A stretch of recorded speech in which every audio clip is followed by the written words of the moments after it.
Welcome to Movie House Cinemas. Popcorn? Yes, please. Sit back, relax, and enjoy the movie. Reclining chairs? Don't mind if I do.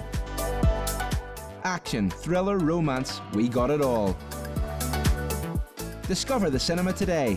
Movie House Cinemas, home of the movies.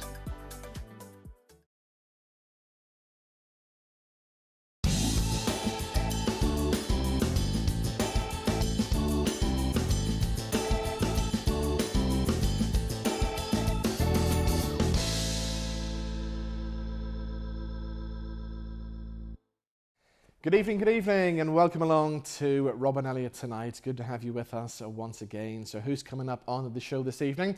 Well, we'll be chatting to the winner of the first ever series of Big Brother, Craig Phillips. He's going to be with us. We'll be joined by a country music star, McParland. She'll be with us in the studio. We'll find out about a brand new dance production that has taken place as part of this year's Belfast International Arts Festival. It's called Gutter, and Eileen McClory will be with us in the studio. And we've also been out and about at the Northern Ireland Fish and Chip Shop Awards. Who was this year's big winner? We'll find out a little bit later on.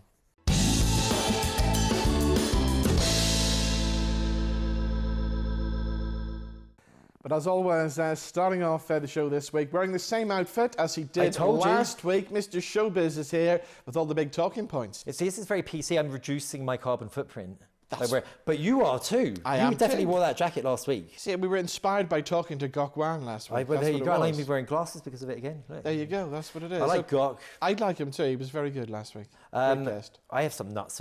Last week was a low, and I want to apologise for the ghost story for people who noticed it, but we do have more crazy stuff this week, Robin. We do. Now, what are we starting off with this week? I want to start off with something that's actually quite educational. You never thought you'd hear that from my lips, did you? But two universities in the UK are starting actual degrees in becoming an influencer. Rob is rolling his eyes. This is a real Gen Z thing, isn't it? This is absolutely ridiculous. And they're being fully funded to help. And the sole purpose, 3 year degree, solely aimed at becoming an influencer and how to do it, obviously, and you even get work placement during your time. Now, imagine if you got Kim Kardashian. Well, exactly, yes. Or yes. you. I mean, you're a bit of an influencer, aren't you? Well, you do like your social media. I do. Your dog's more famous than you. But that's why I watch your posts on Instagram. She's got her own set up at the moment. You need to sort that out. She's got her own company.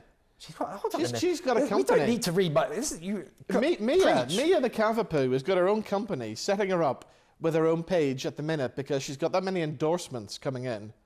And does she make money? I don't know what she's doing, but she's getting... He doesn't even know what she's doing? I don't even know. She's getting clothes and all kinds and biscuits, everything sent to her. There's presents arriving the front door every day for her. I mean, she is definitely a breath of fresh air. Yeah. I've got a story about a dog in a minute, which might make you a bit worried, Robin. You might want to guard her fiercely, like you would a daughter, and I'll tell you why in a minute. But this social, and they're actually getting funded. They're getting bursaries to fund these social media influencers. It sounds to me like the laziest thing on the planet you could do, but also the greatest course you could ever get into. I don't know, is it a legitimate What are you job? going to learn? Are you going to learn how to angle a thing for the perfect selfie? I don't know, because to everything that I watch, I'm going to go off one here, I'll be quick. Everything I watch on TikTok, I mean, my daughter Isabel, she's 15, and I could have thought, she could have picked me up off the floor. A couple of weeks ago, I was telling her about how 16,000 people had watched one of my reels with you in it, actually. Yes. Right? And she laughed at me, and I thought, this is brilliant, 16,000. It's only a matter of time before I get my own reality show. Yes, yeah. And she showed me her TikTok, and her last 3 have got over 148,000 and thousands of comments. Wow. And all she does is speed up funny songs to about 5 times the speed, and put pictures of the Barbie series from Disney over it, and that's 130,000. So I don't know, you're asking the wrong guy. But it is insane. I don't like these serious influencers. And they're making more money than us. Well, yeah, do you remember when we were starting off in our showbiz career? And we were out doing all... some music keyed in. All the stuff. We were doing all the big gigs. We did. I mean, we did gigs that people wouldn't even dream about. We met people that people would never... And many that we wouldn't even admit to. Exactly. And we were out doing that. But everybody used to talk to each other. when we went to the press events and everything. Now you're at a press event and you're surrounded by influencers who don't talk to anybody. They've got their nose in their phone the whole time and they're busy waving their phone around. Absolutely. So nobody talks to you. And they do. And if you do talk to them, then you're triggering them because you got too close to them and they don't have their support person with them to actually have a conversation. It's the world we're in, Robin. We're getting old. I miss the days when we had to fight. Bring back the old days and the old bar brawls and you had to fight for your slave. To get our position, interview people. We did. I think we had a I had to throw you out of the way many times. I remember punching you in the face once. No, it was actually somebody else. I would never do that to Robin. I kept you waiting one time. I always remember this. Now I'm getting triggered. I'm going to have to go on my social media while you tell me this. I was in a hotel bedroom one time. Hold on, I'm going to do something that's never been done on TV. I'm videoing him. I'm going to video you live in your own show telling me this confession. I was in a hotel bedroom one time. Live on TV. With Danny Minogue, and I kept you waiting. I remember that. This will be edited out, folks. This is an embarrassing story. It was just as one of the big Star Wars movies were coming out, and me and her were talking about Star Wars, and they kept saying to me, Paul Martin's waiting to come in. And you know, even Danny Minogue said, make him wait. Make him wait. We kept you waiting. Will this ever see the light of day, Robin? No. It will actually. I remember. You just triggered me because I do remember that now. Yeah. That was a tough lesson for me, isn't it? It was. Tough lesson for me. Who's the boss? Mr. Showbiz. Right. Talking about dogs. Oh, right. Do we have to do this? We do. This is going to get us into trouble again. Dogs are getting married. What? Dogs are getting married. To each other? No. No, Robin. And this is why, much as we love your precious pooch, who has got his own company now, apparently, you're going to have to watch out because they will get married to... I could come and marry your dog, essentially, now. A man has filed a marriage application, whether it's been successful yet, in Reading to marry his canine. Okay? Can you imagine that would be a great wedding? That would be something I'd like to see on this show. Okay. He's barking mad, obviously.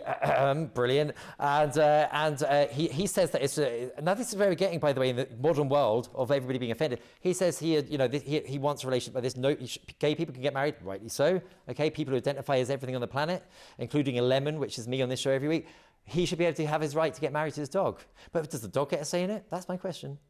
I mean, you're making tons of money out of your dog. Where's the contract? But she's not getting married to a human. Well, it's not happening. Well, not on his watch. She wants all the money. There you go. It can happen. Not happening. One more story. What have we got? I have a UFO story for you, Robin. Yes. And I think this is really interesting. And because I've done it on the PM on Saturday show with Jenny the Doc, and it went on a really weird tangent, I have to say.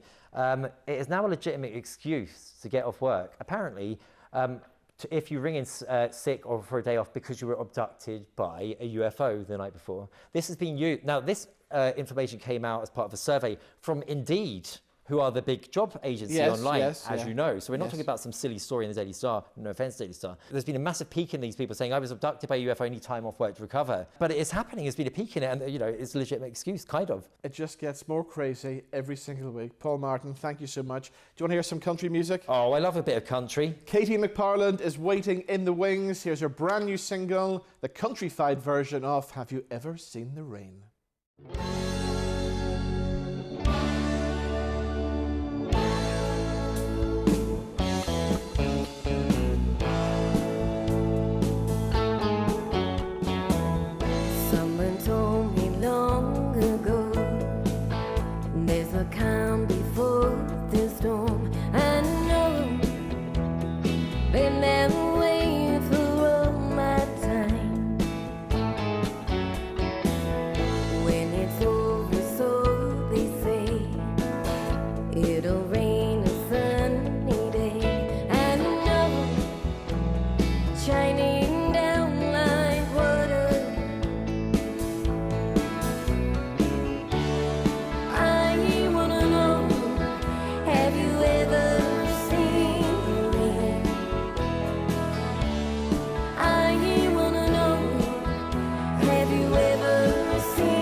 We'll have some more music from Katie a little bit later on, and we'll chat to the lady herself right after these.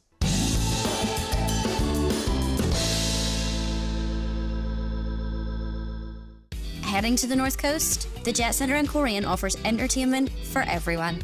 There's an 8-screen movie house cinema with all the best movies, 10-pin bowling, a massive arcade, soft play for the wee ones. Outdoors, there's a mini fun park and gem mining, plus an 18-hole floodlit mini golf course. Rain or shine, there's something for everyone here at the Jet Centre. Find out more at thejetcentre.co.uk.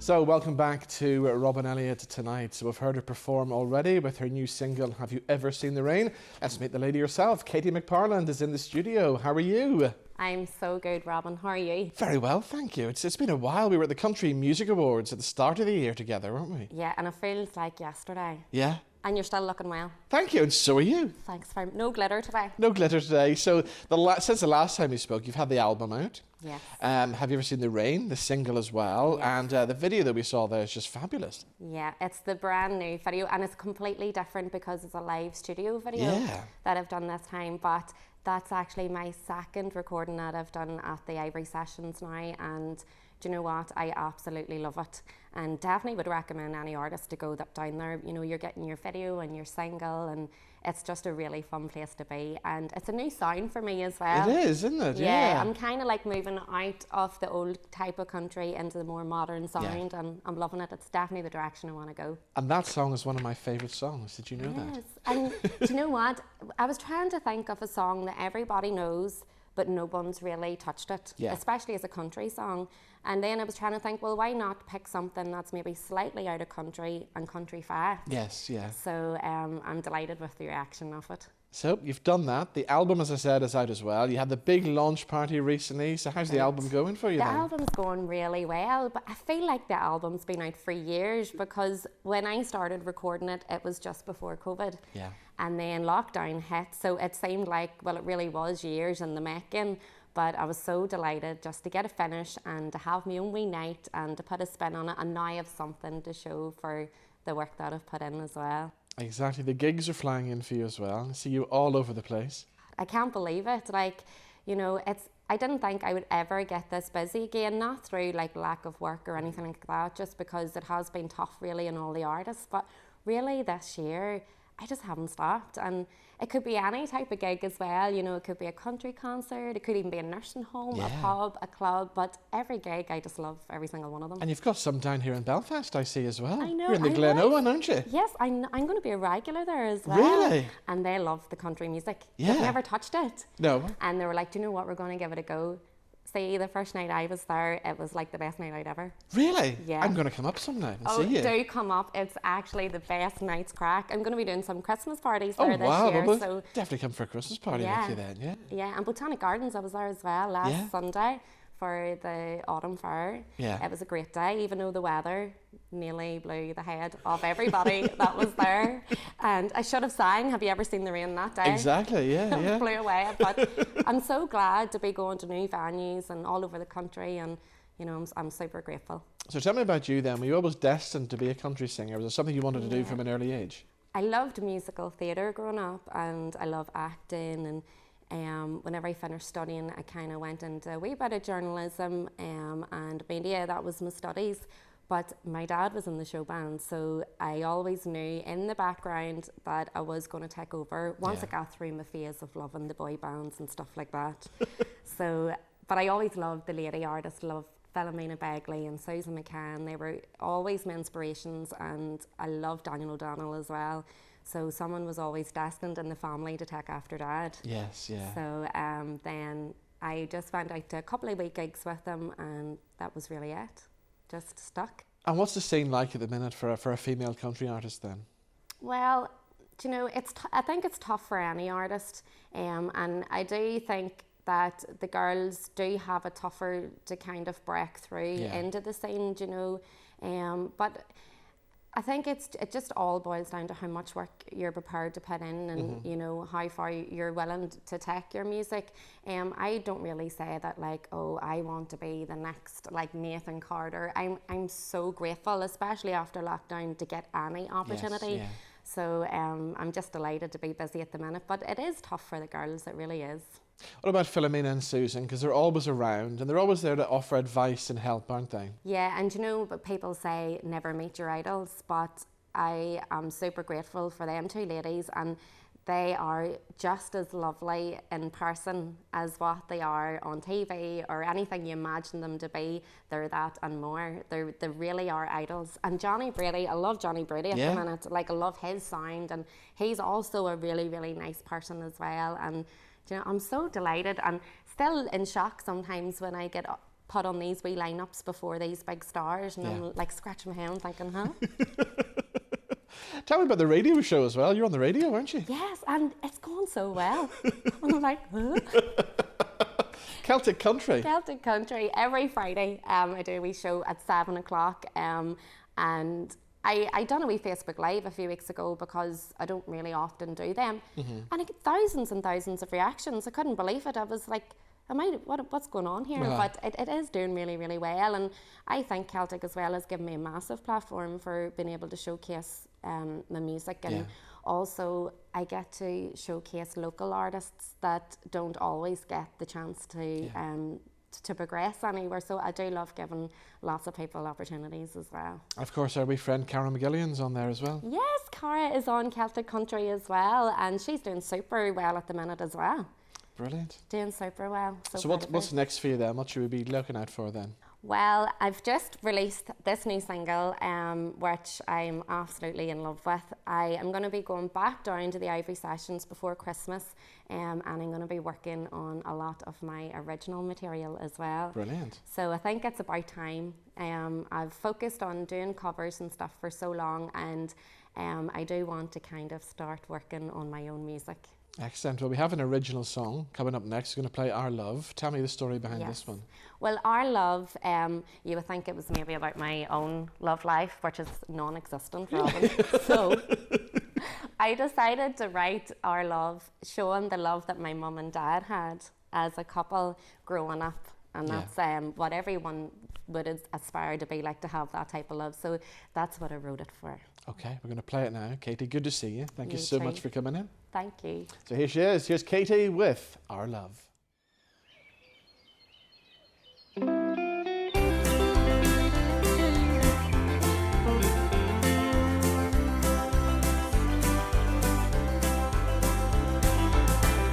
It's so good to see your smiling face again. It's so good to hold your hand. I miss your tender words of love when you're not here. I love to tell you that you're mine. Our love is sweeter than all the flowers on the hills. Our love is stronger than the wind. And as I loved you through the hours and the years, your love will melt away my fears. Our love is deeper than the ocean or the sea. Our love is higher than the sky. And it filled me with emotion and the tears to just tell you that you're mine. Our love is sweeter than all the flowers on the hills. Our love is stronger than the wind. And as I loved you through the hours and the years, your love will melt away my fears.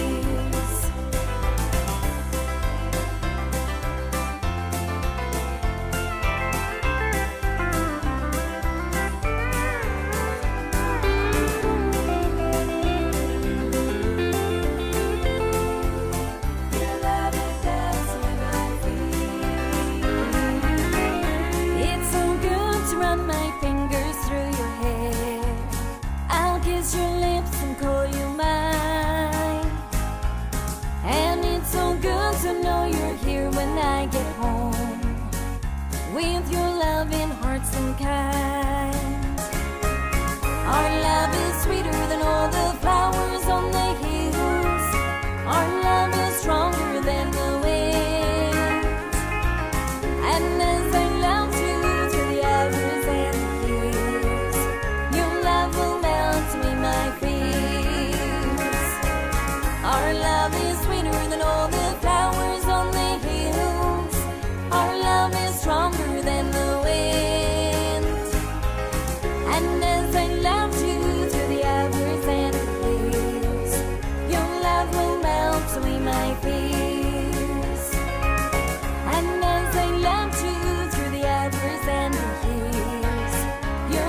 That's Katie McParland and a great song called Our Love.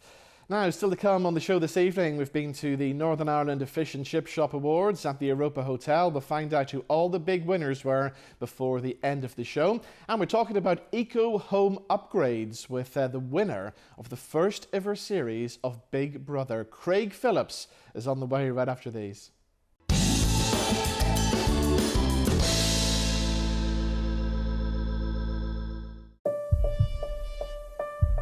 Here we are on the north coast, where sporting legends are made. He needs this putt to advance to the next stage, but can he do it? The crowd are holding their breath. Can he cope with the pressure? Dad, would you take the shot? Yes! Yes! Well.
And welcome back to Rob and Elliott tonight. Now we're taking a look at some new research now that says that homeowners are becoming overwhelmed by eco home upgrades, despite environmental concern being at an all-time high. To talk about this further, I'm pleased to say that Craig Phillips, of course, was the first ever winner of the TV series Big Brother. We'll have to talk about that as well. Joins us now on the line. Craig, how are you, sir? I'm very well, thank you. Robin, yourself?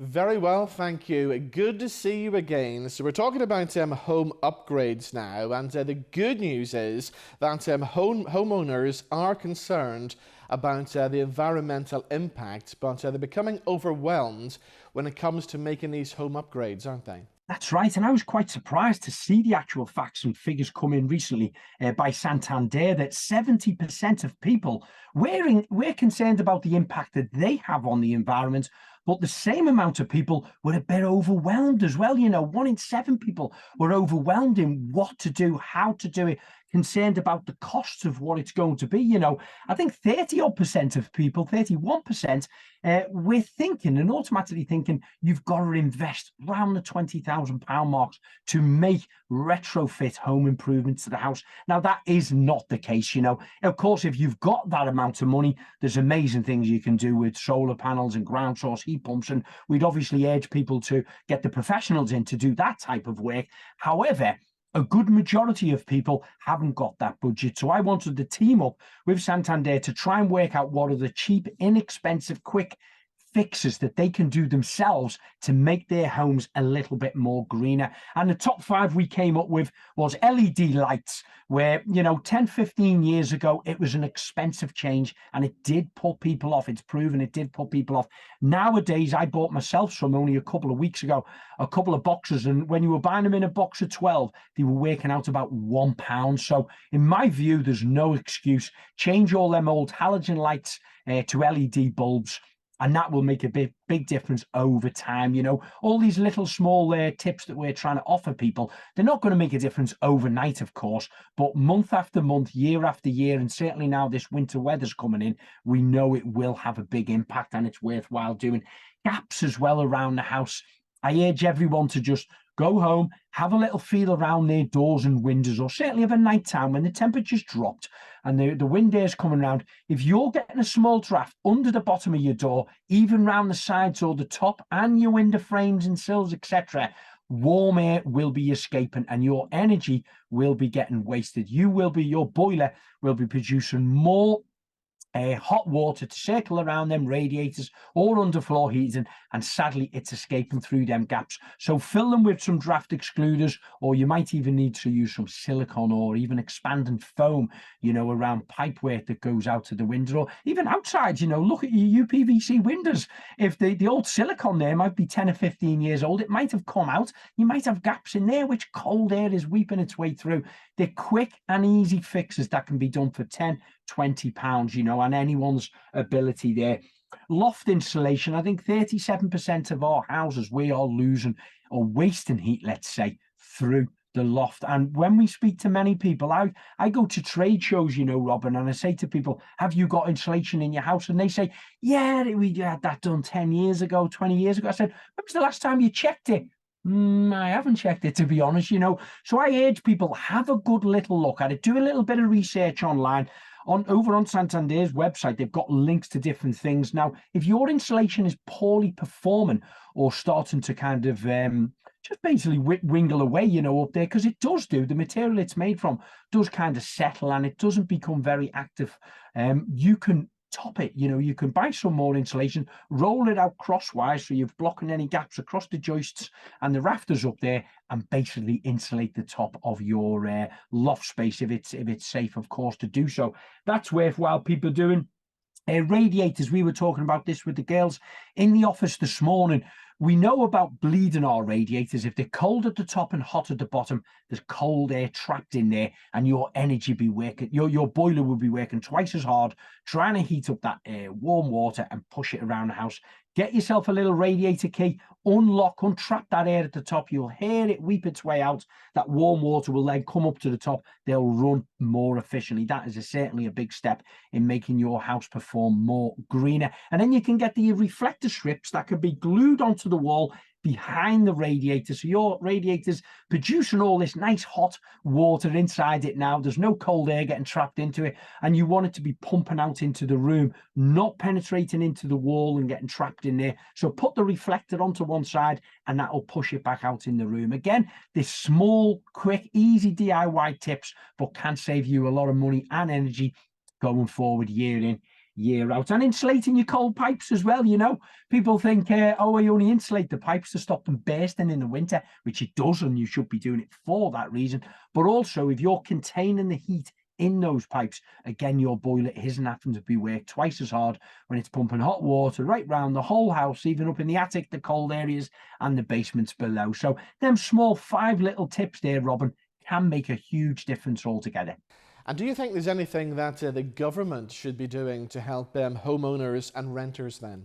There is some schemes that they are doing. If you ask me, do I believe they should be doing more? Yes, I'm sure everybody will agree. The governments have done lots of schemes in the past where they're helping people on lower incomes, they're helping people on benefits, etc. But I think overall, regardless of what size house you live in or what income that you have, we are all responsible for protecting this environment, and if we can push the governments to develop more hubs where they can educate people more, like exactly what we're trying to do now, is educate people more about the small little jobs that they can do themselves, as well as the grants and things that they can give to people to upgrade their heating systems into something more eco-friendly that has got more longevity, 10-20 years beyond that. The more that they can do, they are doing some. Yes, they could be doing more. Yes, we hope they will start doing more, and hope they listen to programs like this, and helping us out that little bit more, because many people do need the help, Now, a lot of people watching this at the moment will be concerned about the cost of living crisis, how they're going to pay the bills this winter as well. But if they actually do some of the small steps that you've mentioned, they could actually save a lot of money, can't they? They certainly can be, and it's just being wise. We everybody is affected at every level with energy prices going up, of course. And whether they're going to come back down to what we were used to a year or two ago, who really knows at this point? So, in my view, It's trying to safeguard yourself and your energy costs and your house. Let's think about our homes, probably one of the biggest investments we make if we're a homeowner. This survey spoke to 2,000 people involved in this survey, and these figures that were coming back, were showing people that we weren't clued up about what to do. We're misled a little bit about the cost. So hopefully, like yourself, Robin, helping us broadcast this out across to the wider audience, it will build their confidence up to know that there's at least 5 things we've spoke about there are inexpensive, cost-effective tips and tricks that they can do around their house to make it more energy efficient, make it more green, and make it more comfortable as well. When we've finished a long day's work or a long night's work, we want to go home. We don't have to want to be thinking about turn the lights off, turn the heating off, wrap up more, make our homes that little bit more energy efficient, and we won't have to use as much energy. Now, Big Brother is back on our TV screens. Are you watching it? Oh, most certainly. I will be watching it. Yeah, absolutely. It's been off air now for over 5 years. A lot of people have forgot about it. I'm sure the new broadcasters are going to come in with a new breath of energy to it, and do it a little bit differently than originally Channel 4 and Channel 5 have done it in the past. So I'm intrigued. Yeah, I'm looking forward to see what comes out of it. I am watching. I've been a fan since day number 1, and when I was looking back, I couldn't believe that's actually 23 years from the first series, 23 years from you entered the Big Brother house. Yep, 23 years. The 5th of September, I came out. I was announced the first winner back in the summer of 2000. Remind us who else was in the house with you, because we did have somebody from Northern Ireland. From Oma, we had Tom McDermott. Tyrone Tom, whatever happened to him? I think he does a lot on social media, kind of a pundit, I think, for football and Celtic football, I think. I hear him doing a lot of them. And there was Anna Nolan as well, wasn't it? And she went straight from the convent into the house, didn't she? That's right, she did do, yes. And I believe she's done some stuff on radio as well, quite a bit. I haven't seen Anna for about 10 years now. I think it was my 40th birthday last time I seen Anna. But we love Anna. She came second. And of course, there was Nasty Nick. He got himself evicted. He was very controversial, wasn't he? He was, yes. He was a bit of a cheat at the time. So unfortunately, it backfired on him and he was asked to leave the house. So back then, 23 years ago, all of this was new. Did you really know what you were letting yourself in for? Absolutely not. No. Well, I was the last person, I think, in Britain to find out what the programme had evolved to, And I know the producers at the time, I think there was about 35 people in the team working on Big Brother in Endemol for that first season. And by the time I came out of the house 9.5 weeks later, there was over 200 staff on it. So the production company and the channel itself did not expect it to evolve as big as it did in that short space of time. It was new. It was the kind of the birth of reality TV at one point, and it really captured the attention of the audience, of the public, and the media as well, who kind of got behind it for various different reasons. And it become, probably the most watched program. Well, certainly that year it did. And, 23 years later, we're talking about it now and it's about to be revamped. When you came out of the Big Brother house, your life must have changed forever. It was changed overnight for me. I didn't go home for 97 days. I was chaperoned around with security guards, press officers, and, morning, noon and night, there was something involved, whether it was radio, TV, charity work, personal appearances, to award ceremonies. Every day and night, there was something, exciting happening. So it was a wonderful, wonderful experience, whether the new housemates are going to come out to anything like that, probably not. I think over the years it started to, I don't want to say slip away, but obviously the impact of it wasn't as much as the first one. And I speak to many housemates who kind of more or less went back to their old jobs, literally days or weeks later. I think part of my success 23 years later now is I had a trade when I went into the Big Brother house back in 2000, and I've been able to use my building skills, whether it's on TV makeover shows, which is done thousands, online videos, which the wife and I do now to help the public, or supporting events now like Santander. We want to get the message across for people to be able to make their homes a little bit more eco-friendly and help the environment and save them money, So my building skills, if I hadn't had them beforehand, I wouldn't have had them to be able to work into the media career, which has been, really good for me the last 23 years. We'll take a look at your YouTube channel in just a second, but it's doing great figures, and there's some great tips and hints on there as well, isn't there? Yeah. Well, Craig, as always, it's good to see you. Thank you so much for joining us on this show. My pleasure, Robin. Thank you very much for having us. See you soon. So there we go, the winner of the first ever series of Big Brother, Craig Phillips. We did mention his YouTube channel, which you really should check out. Here's a clip. This is our new office. We've got our lovely feature wall there at the back. Boys are set up ready with the cameras. Give us a wave, boys. All right.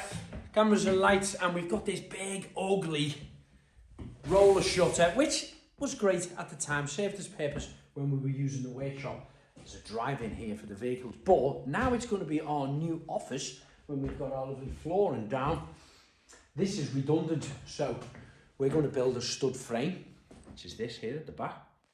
Studded across there, and then we have some of that cool acoustic panel boards left, like this wood effect one with the wider bars. You might have seen our video we did in our office area, and it looks brilliant.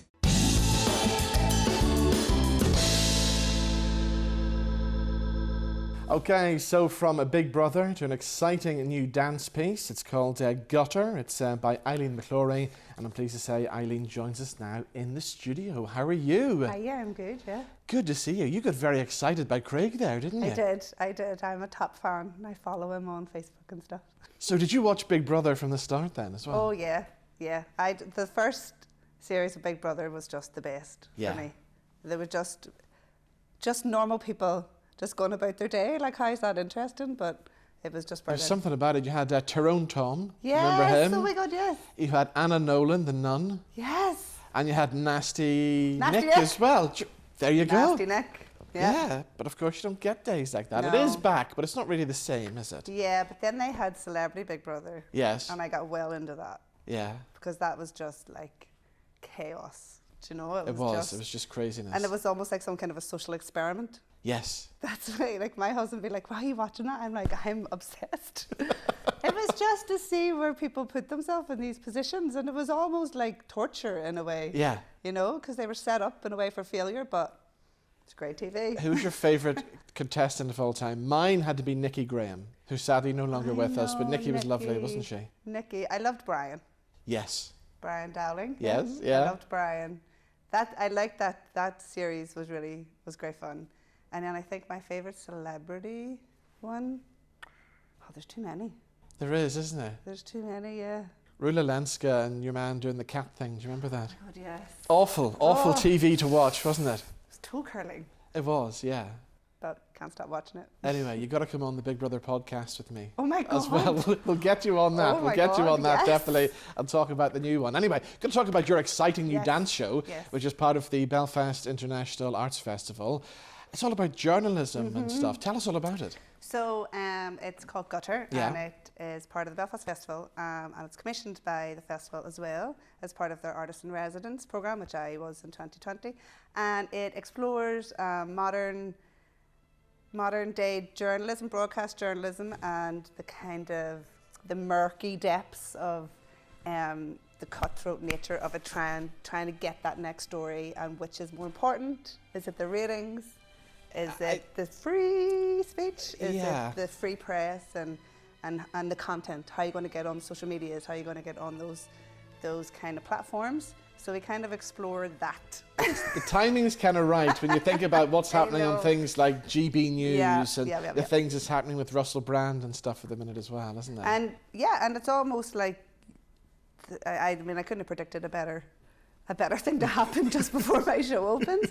But it's almost like when I started thinking about the show a few years ago, I was looking into more tabloids, so more press. Yeah. And we were looking into like Daily Mail or things like the Murdoch media, I guess. And then the more we kind of researched the show, it kind of went into the broadcast nature of it and the sensationalist kind of nature of news now and the breakout channels. And just we kind of looked at the integrity, where's our integrity gone in the news? Yeah. And who are we letting come on? Yes. It's not lost on me that I'm sitting here talking to you. Do you know? So how do we take this then and transform this into dance then? So I'm working with a really incredible performer, Kevin Coquillard from France, and he becomes our host. And we kind of see him and his journey from a very young pup, I guess, to you know, getting more notoriety and more fame, and then realizing he has to do more and more things. But it's also the real things about its manipulation, so it's about power as well.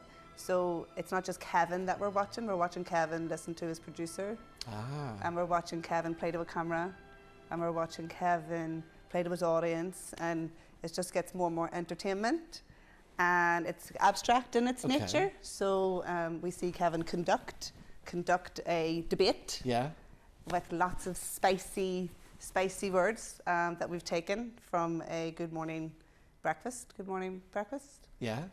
We've taken about the Gary Lineker thing it was just a brilliant debate. So we see, it's almost like he sparks the fires and lets it go.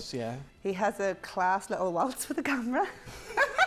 So it's a bit bonkers, but it follows this progression of a person getting more and more famous and having to do more and more things, but not being in control. Who should come and see this then? Should journalists, should people in news come to see this, or are we going to be scared watching this? No, because it's not just, I guess, we're not attacking anybody. We're not pointing fingers. It's just observation. So it's kind of like where I see what's happening to the news, and then we almost see this character rise up, and then we also see his demise. So in a way, he's like a metaphor for the big conglomerates that are growing and growing in power, but at some point, as we see with what's happening now with these these big strong voices, things are starting to fall down. The bricks are coming down. So that's kind of what happens to our host. So it's for everybody. It's something a little bit different. So do we have a good dance scene here in Northern Ireland then? It's very small. Our dance scene's very small, but it's growing. We had the brilliant Una Doherty, who's internationally acclaimed choreographer, and what she's done is be able to put Northern Ireland on the map as a producer of dance, and the festival are super supportive of dance. I think they're the main promoter and producer of dance. And I think what we have is a very small network of dancers, of dance makers, but there's no lack of talent here. I think that we just need to build up the infrastructure for dance to grow, and for more people to come and see dance shows, and then it will get bigger and bigger. But this show's for everybody. It's funny, it's dark, it's provocative, it's entertaining, it's 50 minutes, and it's over in a blink. Wow. It's really, it's really great. And Kevin is incredible. He has you in the palm of his hand throughout the whole show. It's on at the Mac, which of course is a really good dance space, isn't it? Yeah, and I was really supported by the Mac through my major award. I was able to have 4 weeks of studio space. And for us, as dancers as well, because that's one thing that we don't really have enough of, is really great studios for professionals to use. So I was able to use the Mac, and we had a great time. A really, really great time there. Give us the dates. How do we get tickets? How do you get tickets? You get tickets on the Mac website and on the Belfast Festival website, and it's on the 28th and the 29th of October, and there's 2 shows on the 29th. Brilliant. It sounds amazing. The best of luck with it. Thank you for coming in. You have to come see it. I will come and see it, definitely. I will be there. Right, still to come on the show this evening, we're talking about the best fish and chip shops in Northern Ireland. I've been to the Europa Hotel for this year's Northern Ireland Fish and Chip Shop Awards. We'll find out more right after these.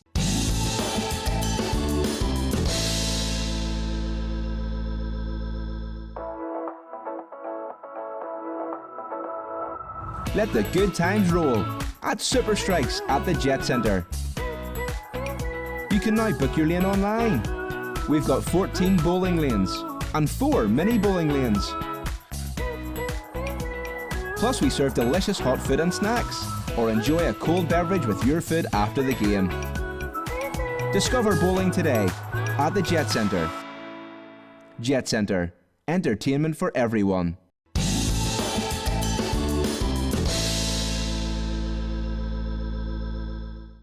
And welcome back to the final part of Rob and Elliott tonight. Right, we're heading to the Europa Hotel in Belfast to find out what happened at this year's Northern Ireland Fish and Chip Shop Awards.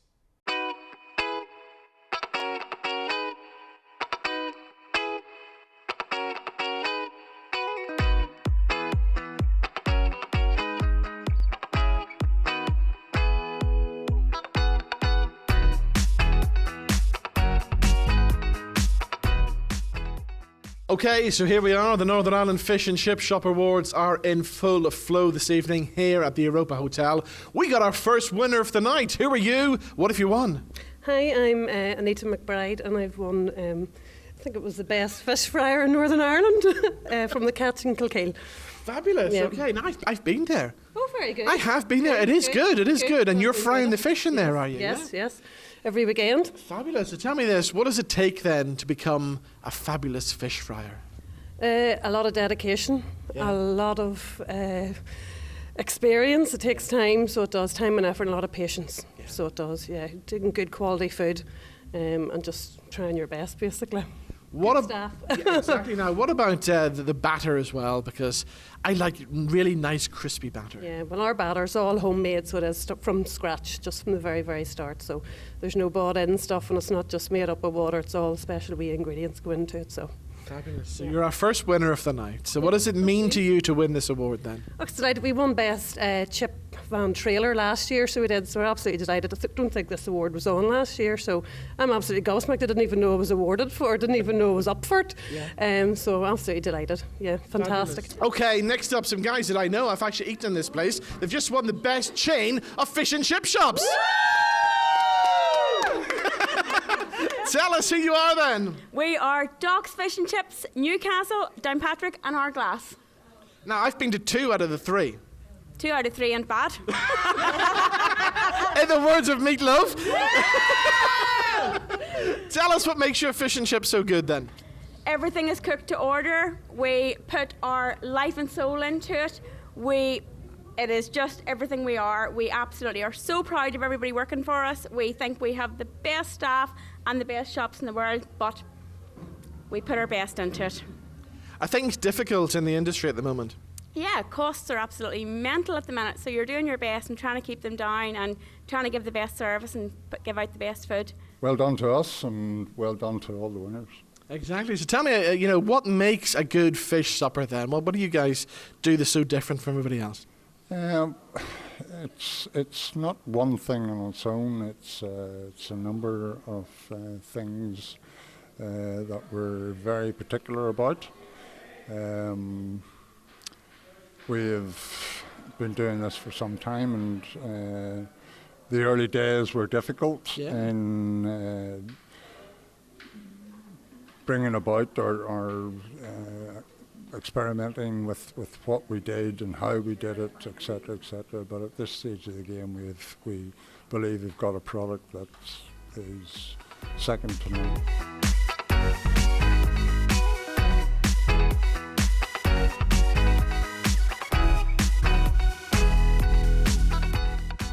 Okay, this is going to be interesting. Just meeting the guys who've won the best fish and chip shop in County Antrim. Congratulations. Tell me who you are. We're James Braniff and Adam Braniff. Our mum and dad own the Captain's Table on SBS Food and Drink, so we're super psyched about this award. So what makes you guys so good then? Everything. Adam's the best fish fryer in the country. Yeah. Best award in the country. Okay, tell me about the Captain's Table. Where can we find you guys then?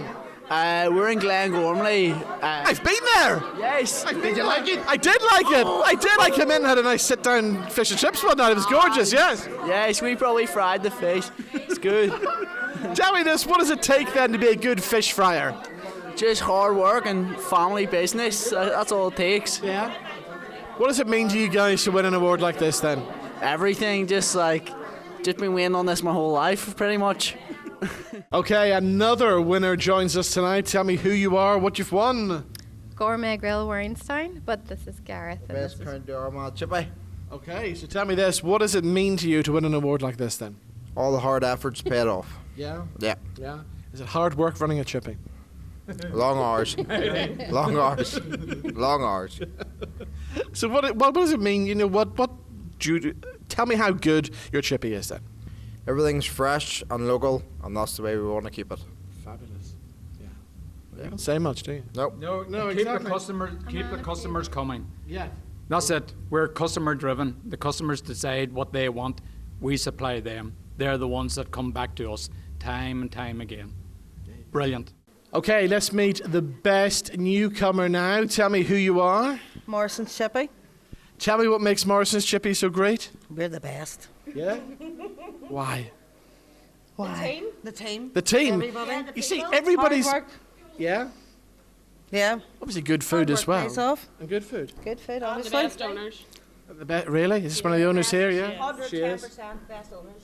Whereabouts is Morrison's Chippy then? Sunnyside Street, Belfast. I know where that is. I'm going to come down and visit. You should. I will. I will come down and find out Sorry, how good it is. Who's this guy who's hiding over here? He just touched me there.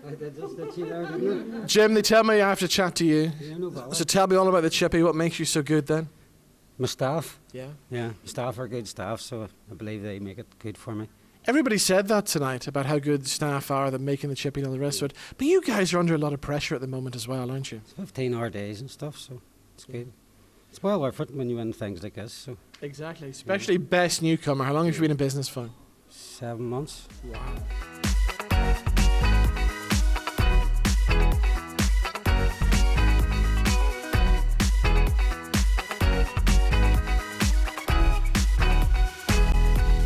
Okay, here we go. We're joined by another winner. This time, the best fish and chip shop in County Fermanagh. And I gotta say, they're the best people here tonight as well, aren't you? Tell me about the award. What does it mean to win this then? Oh, everything. That's how we win Northern Ireland now. 4 years in a row. 4 years in a row we've done. It's kind of getting standard now at this stage. Kind of win it every year. We're going for all best in Northern Ireland at the minute. Okay, all right. Tell me what makes your Chippy different from everybody else then. The staff, the customer service is next to none. It's next to none. And are you all drunk like this on a daily basis, are you? But yeah. Usually a wee bit more hungover than drunk, but normally very good. Normally the customer service normally excellent. Fabulous. How good is your fish? The fish is the best in Northern Ireland, best you'll get. Fresh butter done every hour. Lovely. Fresh butter made. Reese makes the butter every hour. Reese, come and tell me about the batter. Tell me how you make the batter. Come on. See, that's very secret now. That's private information. I can't be saying that. No, I'm sorry. Right, okay. I'm sorry. What about a good old battered sausage? Are you good at those? Oh, best. It has to be one. What are you laughing at? No, I do love the old battered sausage now. It's nice, lovely. Reese makes the fresh batter every hour on the hour. Every hour on the hour, the batter's made fresh. The fish is spectacular. Chips are spectacular. Butter sausages. He's the man. Okay, sort out a little argument for me, right? Do you have curry sauce with your fish, yes or no? Definitely. Yes. Not over the fish, as a dip, but definitely. As a dip, I do agree with Jimmy here. As a dip, yes. Yeah, okay. As a dip. Mushy peas and curry. Mushy peas as well, yeah. Definitely. What about a bit of tartar sauce? Tartar sauce if you're going old school, classical, but modern, you have to go curry. Curry is... Not gravy? No. Not gravy, no. Okay. Gravy chip goes well with other things, but curry has to go with your fish and chips. Fabulous. Definitely. Okay, next up, ladies and gentlemen, we're joined by the best fish and chip shop in County Tyrone.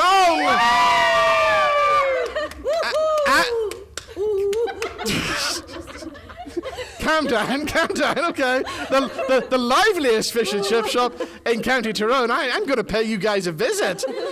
Tell me why I should. We're very friendly. Yeah, I can tell. Very nice staff. Yes. Best fish and chips. Really? Yeah. What makes good fish and chips then? Oh, hard work, good products. That's it, really. It's not that complicated. We haven't mentioned the name of the place tonight. Where are you guys from? Joe's and Sion Mills. Fabulous. Sion Mills. I've never been to Sion Mills. No. Should I come to Sion Mills? Yeah, if you want to get really good food. Yeah, okay, I'll do that. Why have you got no shoes on? What? Come and talk to me. Come and talk to me. What happened to your shoes? My heels got too sore. My feet had to take them off. I'm mortified. Tell me this. You look like a party person. What's the party like upstairs? It's not very good at the moment. Hopefully it gets slightly better, like later on. Okay. You want it more exciting, like something you would get in Sion Mills? We'll bring the party, don't worry. Okay, you heard it here first. Sion Mills are bringing the party to Belfast tonight. Get your shoes off, ladies, and do what this lady's doing.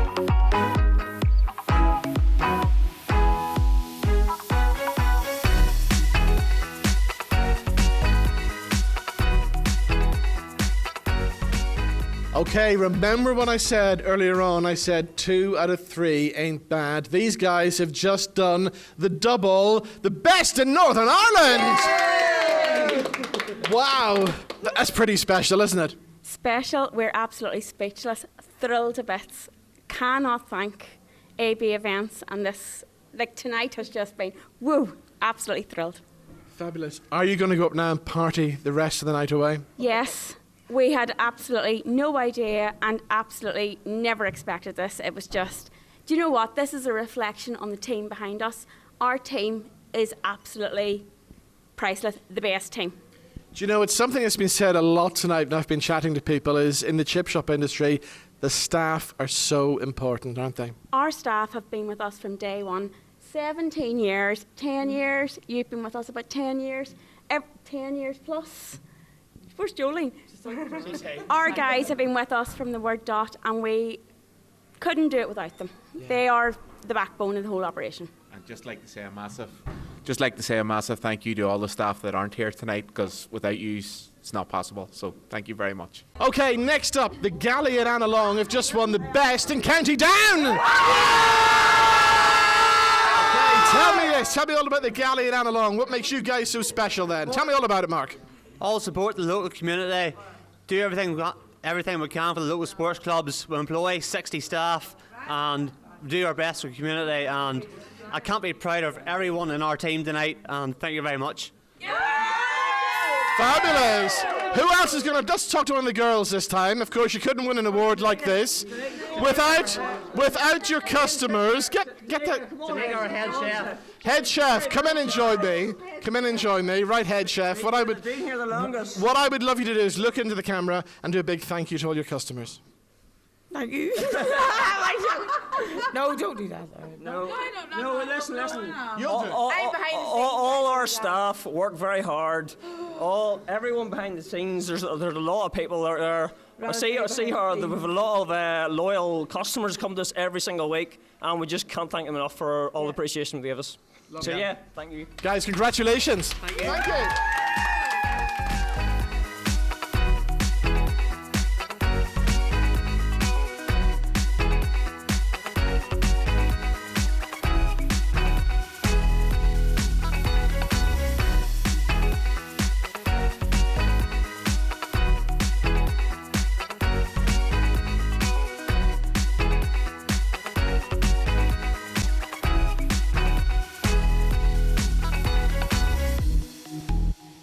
And what a fabulous night it was. Congratulations to all of the winners. So that's all we have time for on the show this evening. Thank you for watching. Thank you to all my guests, and we'll see you back here same time next week. Bye-bye.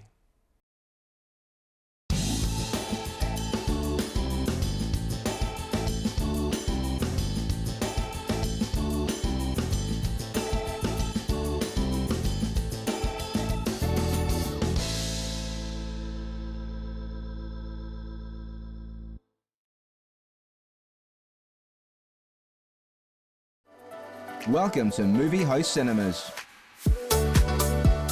Popcorn? Yes, please. Sit back, relax, and enjoy the movie.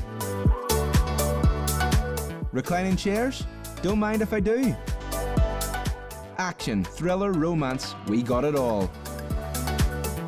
Discover the cinema today. Movie House Cinemas, home of the movies.